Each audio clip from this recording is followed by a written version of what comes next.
En este vídeo vamos a ver las consecuencias de la Segunda Guerra Mundial sobre los países, personas, economía, etc. Los países ocupados por Alemania donde se quiere imponer el nazismo se dividirán en regiones que se incorporan al Reich, es decir, con el mismo gobierno de Alemania, países satélites, que son países con gobiernos que colaboran con el régimen nazi, y territorios ocupados, que eran con muy poca consideración y a los cuales se llevaba a cabo una explotación económica muy importante. La explotación económica de los países ocupados fue básica para el régimen nazi, ya que necesitaba sus recursos, y muchas veces las conquistas se planteaban según los recursos de esa zona. La población estaba totalmente controlada, sobre todo las minorías y los grupos contrarios al Tercer Reich. Pero esto no evitará que en estos países ocupados aparezca la resistencia, grupo de gente, como los partisanos, que se dedicarán a los sabotajes, contrainformación, para dificultar el máximo posible el avance del nazismo en Europa. El racismo y la xenofobia del régimen nazi se observa en la persecución al pueblo judío. El pueblo judío fue perseguido desde los principios y estaban obligados a ir identificados. Mediante la estrella de David en la ropa, se les prohíbe pasear por parques, etc. Poco a poco estas medidas van aumentando y pasaremos a los campos de concentración, lugares donde se concentran a los judíos obligándoles a trabajar, y en el caso de Polonia, a los guetos, barrios aislados del resto de la ciudad donde los judíos viven confinados. A partir de 1942, Hitler decide apoyar la solución final, que es el exterminio de la raza judía, según él, y esto lo hará en los campos de exterminio mediante las cámaras de gas.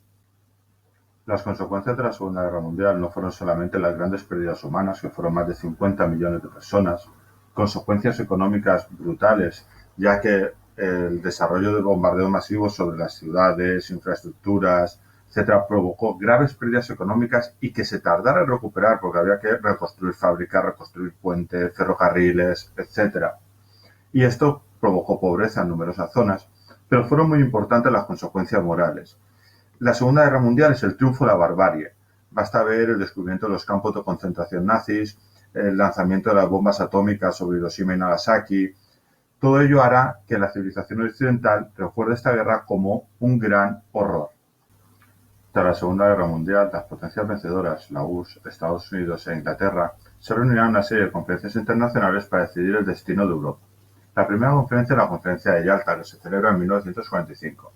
En esta conferencia, a la que se invita a Francia, se decide la división de Alemania en 4 zonas, una para cada país, y también se dividirá Berlín en 4 zonas, uno para cada país, estando Berlín en el territorio ocupado por la URSS.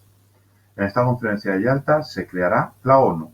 La creación de la ONU, ¿para qué? Para mantener la paz y resolver de forma pacífica todos los conflictos.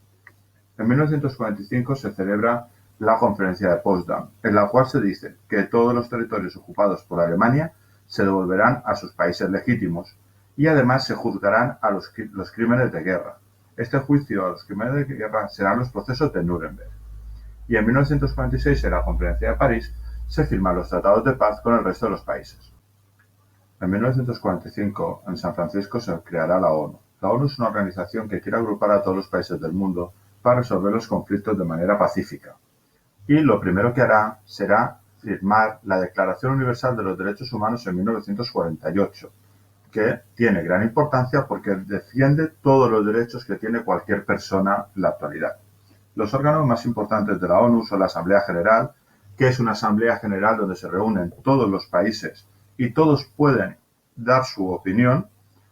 El Consejo de Seguridad, que es un órgano formado por un grupo reducido de países, donde hay algunos países que tienen derecho de veto, y es en el que se toman las decisiones que se han discutido en la Asamblea General, y hay otros organismos dentro de la ONU, como es el Secretario General, que es la figura más pública de este organismo, el Tribunal Internacional de la Haya para juzgar delitos de ámbito internacional y contra los derechos humanos, y luego otra serie de organismos que se encargan, por ejemplo, ACNUR, de la protección del refugiado, UNICEF, programas para la infancia y la adolescencia, la UNESCO para preservar el patrimonio cultural y otros como la FAO para la alimentación internacional, la Organización Mundial de la Salud, el Fondo Monetario Internacional, etc.